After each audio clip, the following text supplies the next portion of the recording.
Hello. It's a bit windy here. I'm in Buryport in South Wales. South Wales, of course I know where I am. It's brilliant. I'm here because I was filming another video earlier. You can see, there we are. Yeah, this is all in one take, by the way. I've got no video editing software because my laptop's not working. So this is all one take. We'll see what we can do. I'm here to talk about mega favourite numbers. It's a thing that's going round at the moment. That sounds like a disease. It's not a disease. It's just a thing. And we're doing videos about it. And I decided I'm going to do one as well because I want to join in. I don't want to be left out. My mega favourite number comes from a puzzle. It's the type of thing that I would have done when I was a lot younger. Or, well, not a lot younger, but the sort of thing I spent my childhood doing. It's about things called matrices, and it's about determinants of matrices. A matrice, or matrix, is just a load of numbers placed in a square bracket. So you've got, we can put 1, 2, 3, 4, and we can define something almost like a size of these matrices, and the size is the determinant. So with this 2 by 2, what you do is you multiply those numbers there and subtract those numbers there. So that's 4 times 1 minus 2 times 3, correctly, which is negative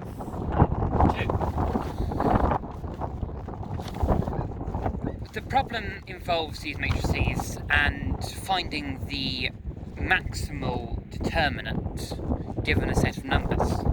If we've got this 2 by 2, I'm going to say we've got a set of numbers 1, 2, 3 and 4. These numbers are the amount of numbers needed to fill this matrix. So we've got numbers from 1 to n squared, if n is kind of the side length. So n here would be 1, 2.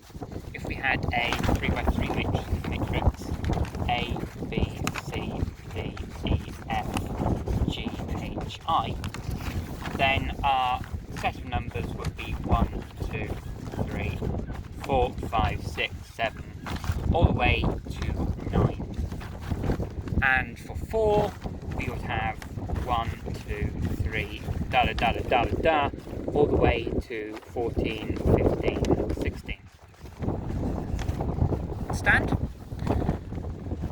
The problem here, or the puzzling question, is how do we put these numbers into their corresponding matrices at a level where we get the maximal size of the matrix? It's just an optimization problem, but I find it quite interesting. We've seen how we do determinants of 2 by 2. How do we do determinants of 3 by 3? Anybody that's done kind of any sort of linear algebra course, or in the UK some sort of further maths qualification, you've probably seen this before, but for people who haven't, to do the determinants, it's a iterative process of take the first here, let me get a different colour, stupid. Take this one, and then multiply it by the determinant of that one. Then you take this one, and take the determinant of this one's a bit funny. The determinant you take, you can multiply it here, is D, F, G, I. And you take C and, well, also you take negative B, but you take C, you take C and do the determinant of D, E, G, F. Okay? It's an iterative process. I could do the same for, say if we had a 4 by 4. A, B, C, D, E, F, G, H, I, J, K, L, M, N, O, P. That's a 4 by 4, yeah. If we were to find the determinant of this one, we take this one, multiply the determinant there, subtract that one, take the determinant of this slot here and that slot there, then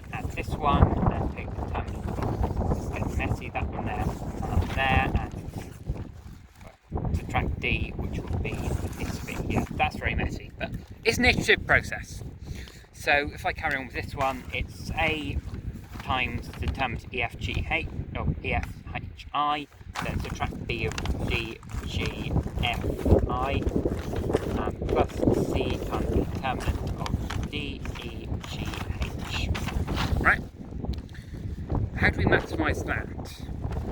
The answer to that is very complex, and it gets very complicated very quickly, and there's some lovely algorithms, and I think the proof of this uses something called Stirling's formula, which is kind of a way of approximating factorial along that lines or something, which we won't go into today because it's way too complicated and I don't have the time, and we'll probably do it at some point because it's quite interesting, but it's past the scope, and I'm just supposed to be telling you about it. We have not seen, well, I've seen no, but nothing over 1 million yet. So let's try out the trial and error method for just like obviously a 1 by 1. We have a 1 by 1 matrix, that's just a number, and the set we have here is 1. So for a 1 by 1 matrix, the determinant of that, which we denote by an absolute or double absolute, depending how stuck up you are in higher level maths, it's that.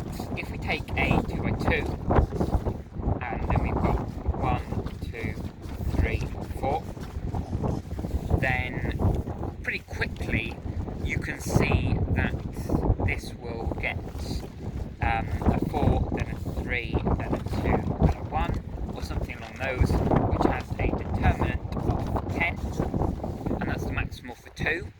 For 3, I'm not going to sit here and write it out, but for if n is 3, we get 412.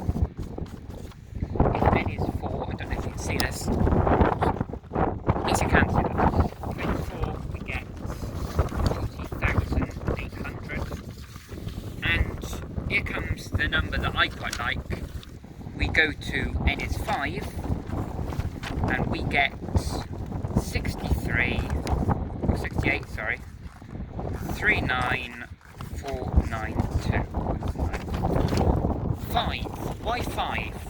I thought when I was planning this video, I thought I may get done in because 5 is quite arbitrary, and you're just showing us a bit of maths, James, and pulling it towards what you want. You are correct. You are totally correct. But I have a reason for 5. 1 is trivial.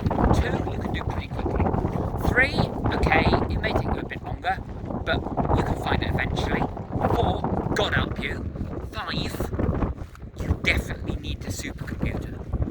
That's why I like 5, because it's so complex. It's very hard to do, basically. It's a pain in the arse problem. That's why I like 5. Plus, it's a nice number to look at. Is that not a nice number to look at? 6839492. That is a nice number, and it's over 1 million. We checked it. Yeah, it's over 1 million. So it counts.